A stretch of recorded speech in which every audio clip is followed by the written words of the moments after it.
हाँ जी जी, good morning.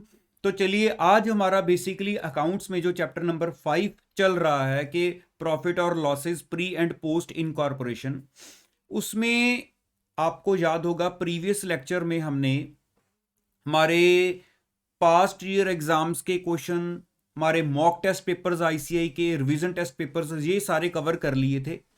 लेकिन उसके बाद हमारे पास, जैसे आपके पास जो मैंने आपको नोट्स दिए हैं, कुछ extra questions, around 5 questions extra हैं उस नोट्स में, तो वो मैं आपको कवर करवाने लगा हूं। तो आप अपने पास वो एक्स्ट्रा क्वेश्चंस ओपन कर लेना। तो पहले तो ये बता देता हूं, वैसे तो मैं आपको स्क्रीन पर दिखा रहा हूं वो एक्स्ट्रा क्वेश्चंस। ये एक्स्ट्रा क्वेश्चंस भी बेसिकली कोई ऐसे इधर उधर से एक्स्ट्रा क्वेश्चंस नहीं है।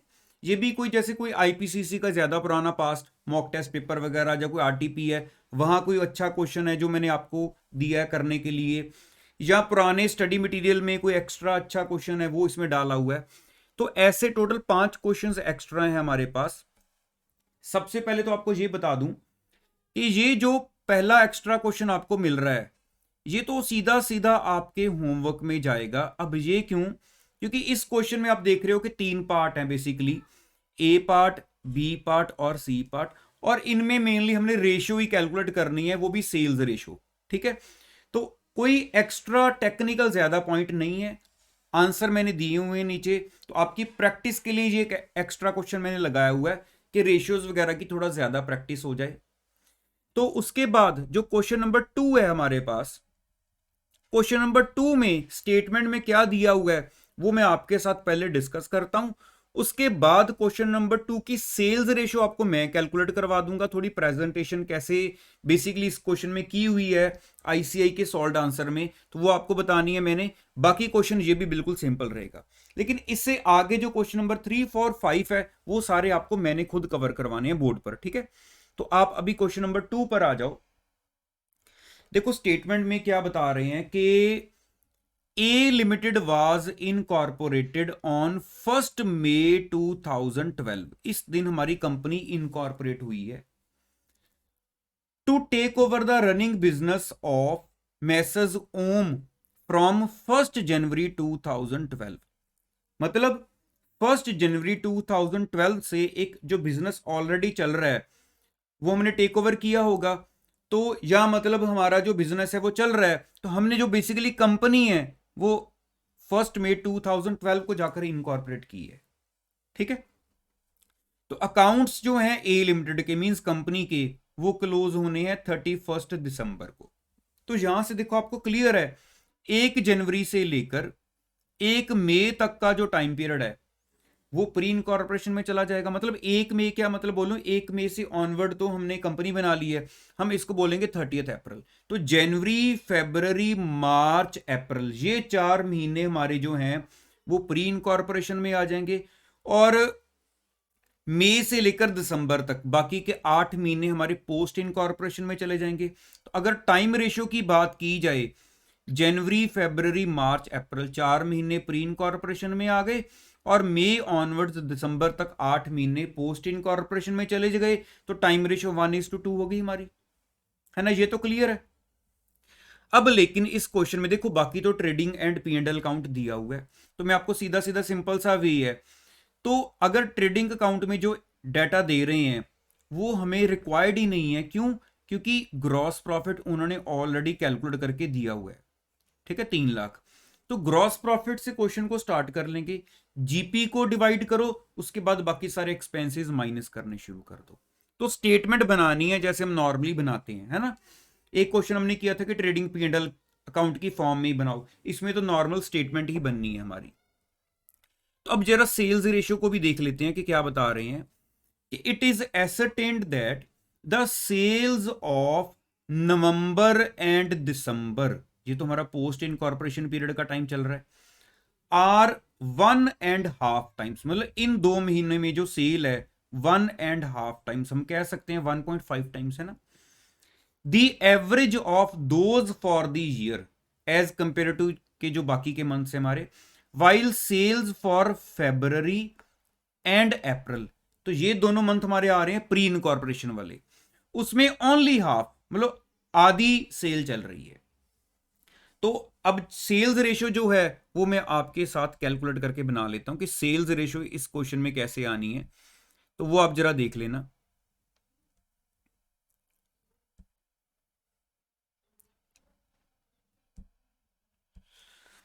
देखो, सबसे पहले तो हमारे पास स्टेटमेंट आप अपने पास भी ओपन कर लेना, ठीक है, आप अपने पास स्टेटमेंट ओपन करके रखना। तो प्रेजेंटेशन बेसिकली मैं आपको बनाकर दिखाता हूं। हमारे पास ये क्वेश्चन नंबर है 2, है ना, एक्स्ट्रा क्वेश्चन नंबर 2।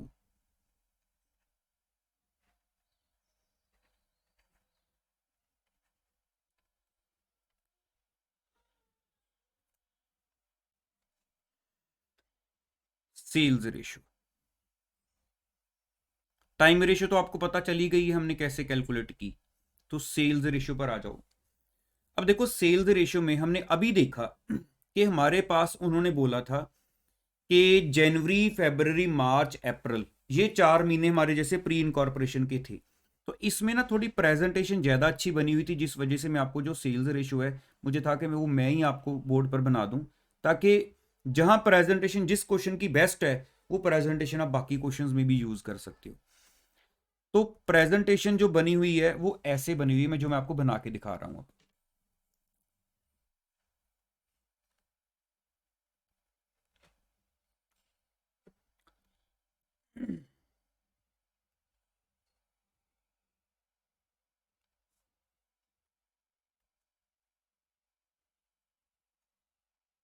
ये साथ साथ आप फॉर्मेट बना लेना।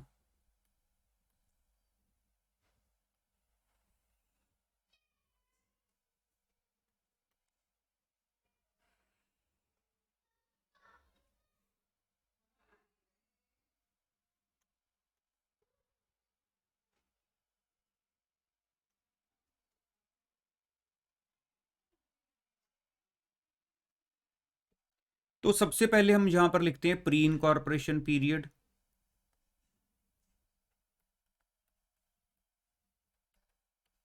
और यहां पर लिख लो आप वेट, ठीक है। पोस्ट इनकॉर्पोरेशन पीरियड, और यहां पर लिख लो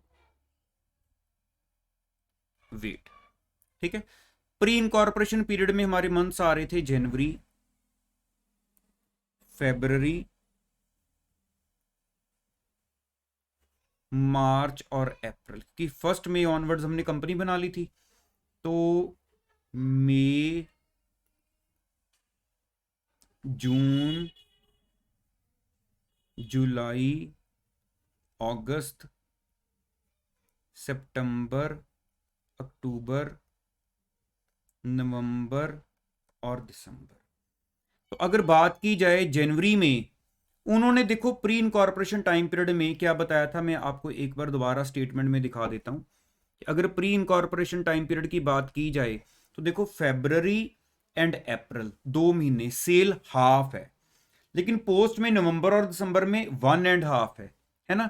तो इस हिसाब से अगर देखा जाए, फेब्रवरी एंड अप्रैल में मैं 1/2 ले लेता हूं, और जनवरी में नॉर्मल 1, और मार्च में नॉर्मल वे में 1। तो ये वेट्स का टोटल लगा लिया जाए तो ये हमारे पास आ जाएगा 3, ठीक है। ऐसे ही इधर नवंबर और दिसंबर में बोला था 1.5, 1.5।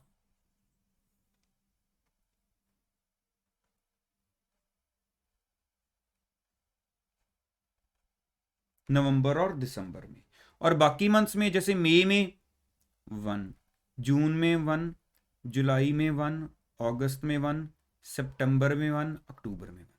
तो ये टोटल लगाया जाए, ये आपके पास आ जाएगा 9। तो बेसिकली फिर हमारे पास जो सेल्स रेशियो है वो 3:9 के हिसाब से आ जाएगी, है ना। सेल्स रेशियो क्या हो जाएगी, 3:9 के हिसाब से। मीन्स हमारे पास 1:3 सेल्स रेशियो आ गई। तो अगर 1:3 हमारे पास सेल्स रेशियो आ गई है, 1:3, तो हम अब ग्रॉस प्रॉफिट को या जो एक्सपेंसेस रिलेटेड टू सेल्स हैं उसको 1:3 की रेशियो में कर लेंगे। ठीक है, तो मेनली मेरा इस क्वेश्चन में यही मकसद था कि आपको सेल्स रेशियो कैलकुलेट करके दिखा दूं। आई थिंक आपको क्लियर हो गया ना ये चीज। चलो अब चलते हैं नेक्स्ट। हमारे पास ये था हमारा क्वेश्चन नंबर 2 एडिशनल में, एक्स्ट्रा क्वेश्चंस में।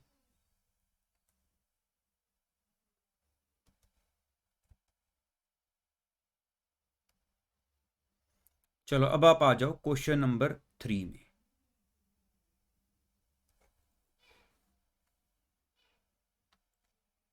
Extra question 3। ठीक है, एक्स्ट्रा क्वेश्चन 3 में आ जाओ। एक बार स्टेटमेंट आपके साथ पहले सारी डिस्कस कर लेता हूं। देखो एक्स्ट्रा क्वेश्चन 3 में हमें क्या बताया हुआ है कि ए फर्म मैसेज अलग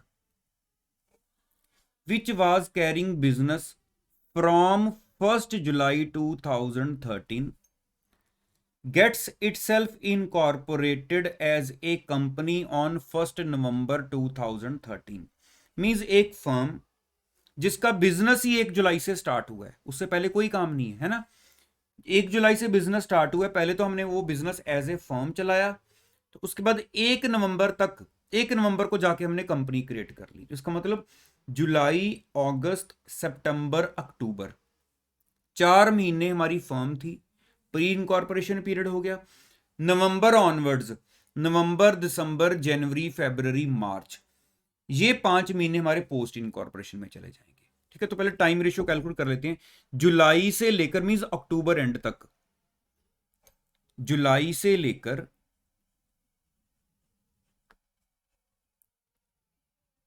अक्टूबर एंड तक, बेसिकली ये 4 मंथ्स हमारे पास प्री इनकॉर्पोरेशन पीरियड हो गया।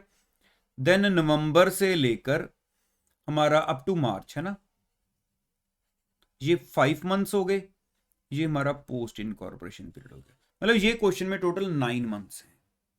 ठीक है, 4 प्री इनकॉर्पोरेशन में, 5 पोस्ट इनकॉर्पोरेशन में। तो जो टाइम रेशियो है, टाइम रेशियो वो भी तो हमारी फिर 4:5 की रेशियो होगी ना, टाइम रेशियो।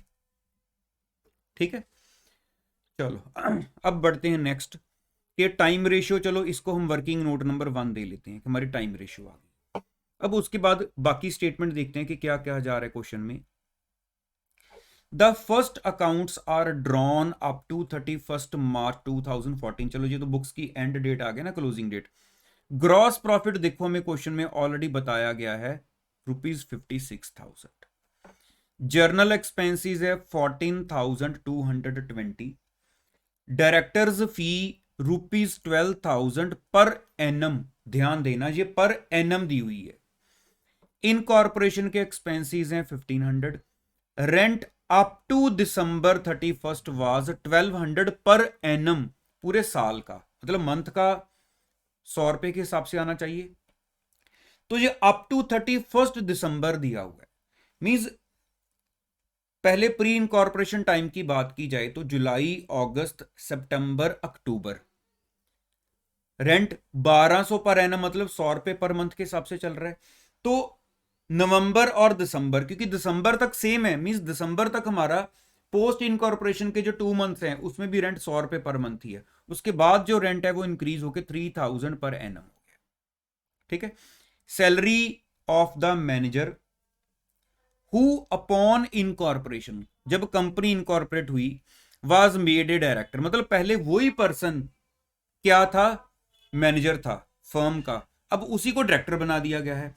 तो यहां पर ये मेंशन्ड है कि सैलरी ऑफ द मैनेजर, मतलब जब वो मैनेजर था उसको सैलरी मिल रही थी 6000 पर एनम के हिसाब से, 6000 पर एनम के हिसाब से। लेकिन अब वही बंदा क्या बन गया है कंपनी में, डायरेक्टर। तो कहते हैं his remuneration thereafter is included in the above figure of fee to directors. तो वो हमें ये दिया हुआ था 12,000 पर एनम। ठीक है, कोई बात नहीं, वो ओके है पॉइंट। तो give statement showing the pre and post incorporation period, ये सेल्स दी हुई है हमें। तो लेकिन अगर जीपी दे दिया गया है तो वो सेल की तो रिक्वायरमेंट ही नहीं बीच में आएगी ना, तो जीपी ऑलरेडी दिया हुआ है। तो देख लेते हैं बीच में इसका कोई और कोई इशू तो नहीं आएगा। वैसे मेरे ख्याल से सेल की कोई रिक्वायरमेंट बीच में आएगी नहीं। The monthly average of which for the first 4 months is 1/2। मतलब फर्स्ट 4 months में जो सेल है वो 1/2 है of that of the remaining period. तो 4 months एंड 5 months, तो पहले 4 महीने में 1/2 है। मीन्स अगर मैं वहां पर हाफ लेकर चलूं तो बाकी टाइम पीरियड में 1 लूंगा, है ना। तो the company earned a uniform profit, मतलब प्रॉफिट में भी कोई परसेंटेज में चेंज नहीं है। इंटरेस्ट एंड टैक्स में भी इग्नोर्ड। तो करें स्टार्ट क्वेश्चन को सॉल्व करना। तो पहले हम क्या करते हैं, सेल्स वाली रेशियो ही निकाल लेते हैं। अब देखो सेल्स रेशियो के बारे में इस क्वेश्चन में उन्होंने हमें क्या बताया, सेल्स रेशियो के बारे में दूसरे नंबर पर हम सेल्स रेशियो निकाल लेते हैं।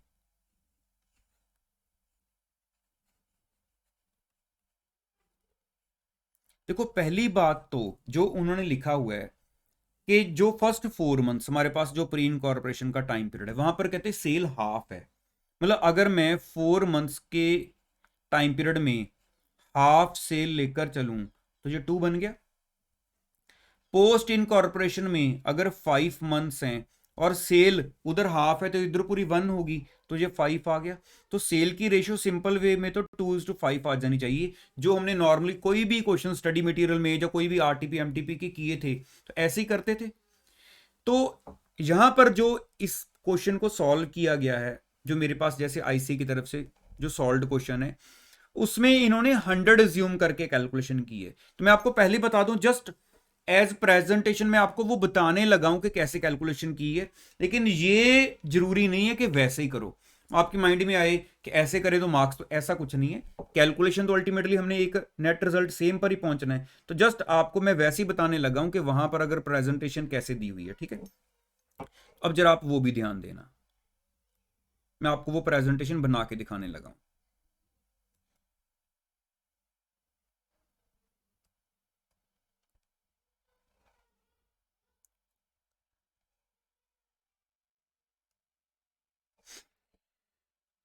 हमारा सेल्स रेशियो को कैसे प्रेजेंट किया गया है मैं आपको वो बना के दिखाता हूं।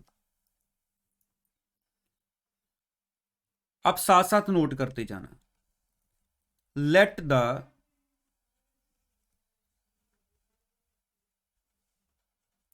The average monthly sales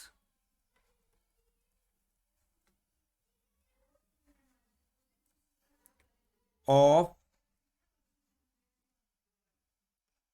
first 4 months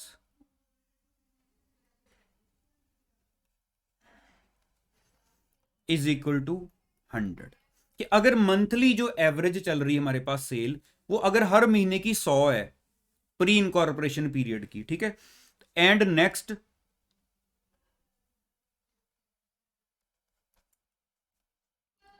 5 months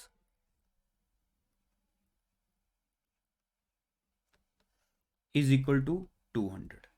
logic वही आ रहा, देखो अगर उधर 100 है, मतलब हमने हाफ कर ली थी, उधर 1 फुल थी, तो इधर 100 होगी तो उधर 200 होगी। बात तो सेम ही आ गई ना, रेशियो तो सेम बन गई ना।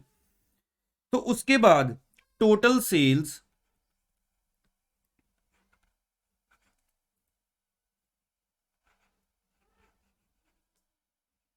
Of first 4 months, first 4 months की टोटल सेल कितनी आ जाएगी, अगर हर मंथ की 100 है तो multiply by 4 is equal to 400। ठीक है,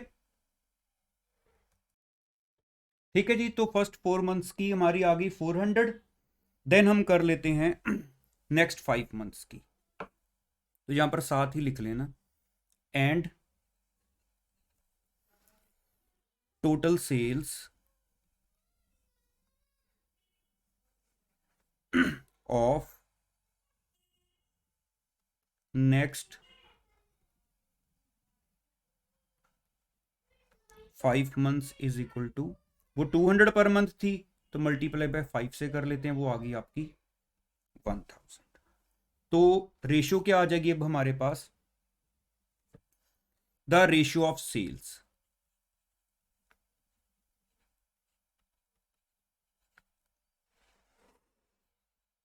इज इक्वल टू 400, 1000, ये आ गई आपके पास 2:5। मतलब रेशियो तो सेम ही आनी है, जस्ट मैंने आपको प्रेजेंटेशन दिखाई है। मैं एक बार थोड़ा सा जूम आउट कर देता हूँ ताकि आपके पास ये इन्फॉर्मेशन जो आपने नोट करनी है तो आप कर लो यहाँ से, ठीक है। वैसे तो क्लियर ही है, मुझे पता, आपको जैसे मर्जी कर लो दोनों में से। ओके हो गया। अब मैं थर्ड पॉइंट स्टार्ट करता हूं रेंट के बारे में।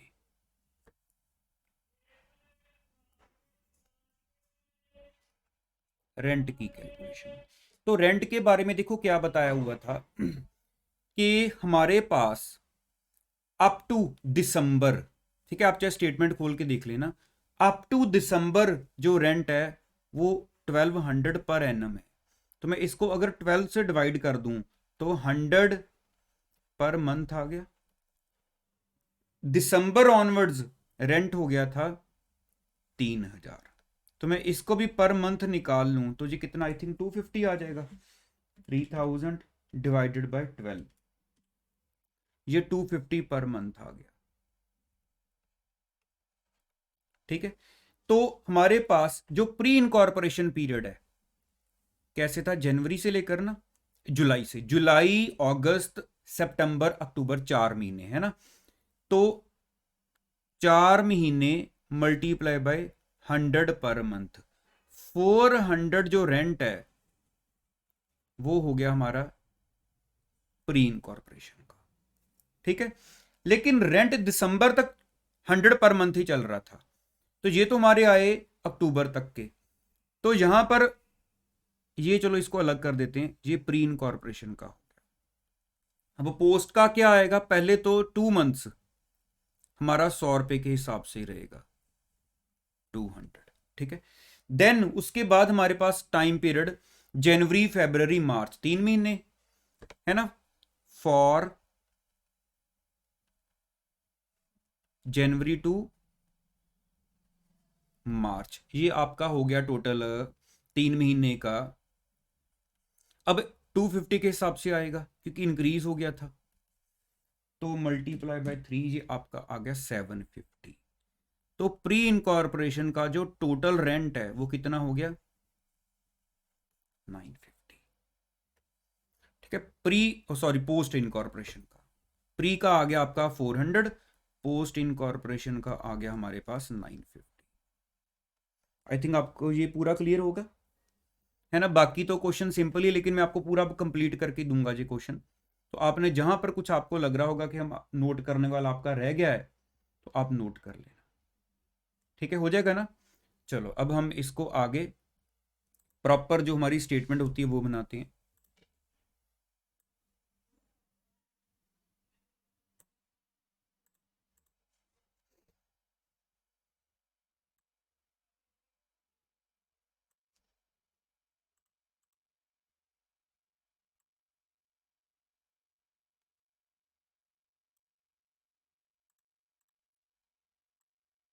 ये हमारी टोटल अमाउंट आ जाएगी। उसके बाद हमारे पास basis of allocation, then pre and post incorporation.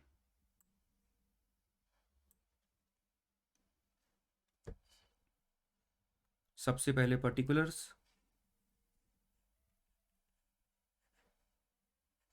Then उसके बाद बेसिस। सबसे पहले हम बेसिस से पहले लेते हैं टोटल अमाउंट, है ना।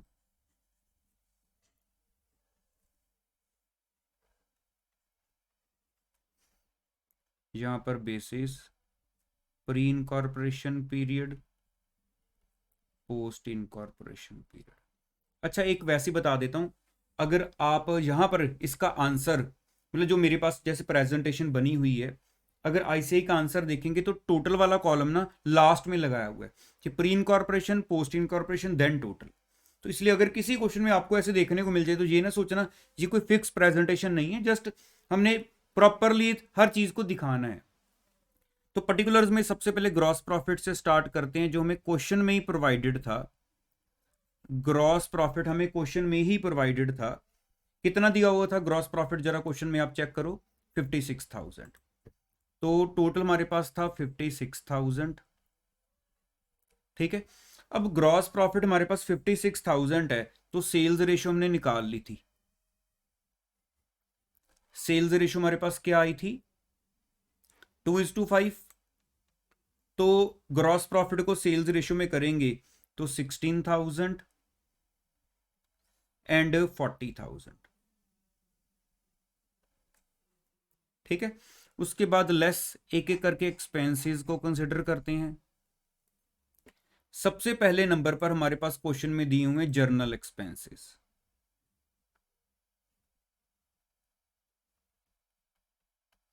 टोटल वैल्यू है 14,220।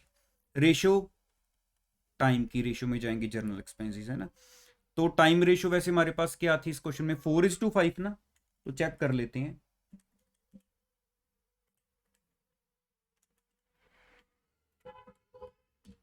ये 6320 आपका आ जाएगा प्री इनकॉर्पोरेशन में, एंड देन 7900 पोस्ट इनकॉर्पोरेशन में। दूसरा हमारे पास एक्सपेंस था डायरेक्टर्स फीस।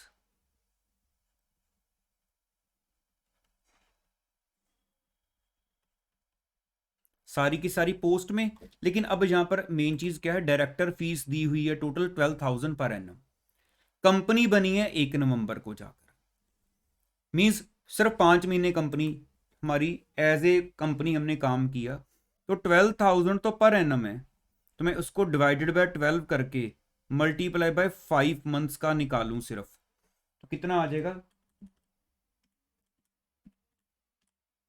5,000। इसका मतलब टोटल डायरेक्टर की फीस 5,000 है, और ये सारी की सारी पोस्ट इनकॉर्पोरेशन में जानी चाहिए। ठीक हो गया। लो जी, डायरेक्टर्स की फीस के बाद हमारे पास नेक्स्ट है इनकॉर्पोरेशन एक्सपेंसेस।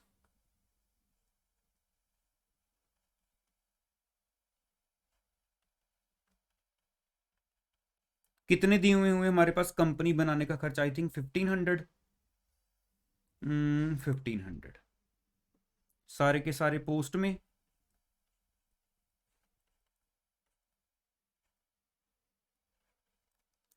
उसके बाद नेक्स्ट हमारे पास इंफॉर्मेशन है रेंट। तो रेंट को तो हम सीधा वर्किंग नोट दे देंगे रेंट का।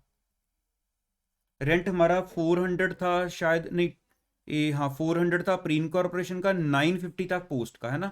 टोटल हो गया 1350। इसका यहां पर वर्किंग नोट नंबर लगा दो, 400 प्री में एंड 950 पोस्ट में। उसके बाद हमारे पास आ रहा है मैनेजर्स सैलरी। तो ये भी हमें दी हुई है पर एनम, लेकिन अब आपको जो पता है ना, मैनेजर तो सिर्फ प्री इनकॉर्पोरेशन टाइम में था, तो वो है हमारे पास 4 महीने। तो इसको डिवाइडेड बाय 12 मल्टीप्लाई बाय 4 कर लेते हैं, तो ये आपके पास आ जाएगा 2,000। ये सारा का सारा आ जाएगा प्री में 2,000। ठीक है। उसके बाद कोई और खर्चा हमारे पास नहीं दिया हुआ है। एक सेल थी, चलो वो हमें रिक्वायर्ड नहीं है, जीपी ऑलरेडी हमारे पास है। तो अब देख लेते हैं हमारे पास नेट अल्टीमेटली क्या इंफॉर्मेशन आ रही है जो प्रॉफिट निकल के आएगा।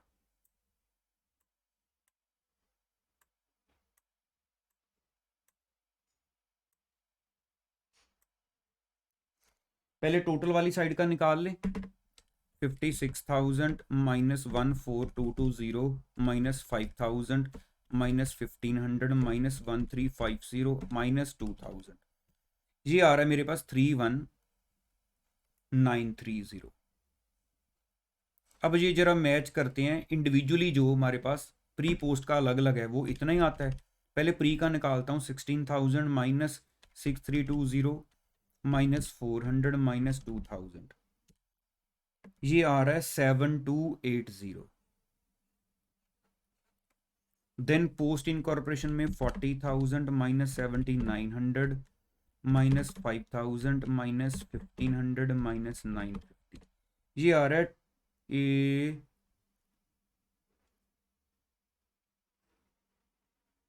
हमने, हाँ ठीक है, 24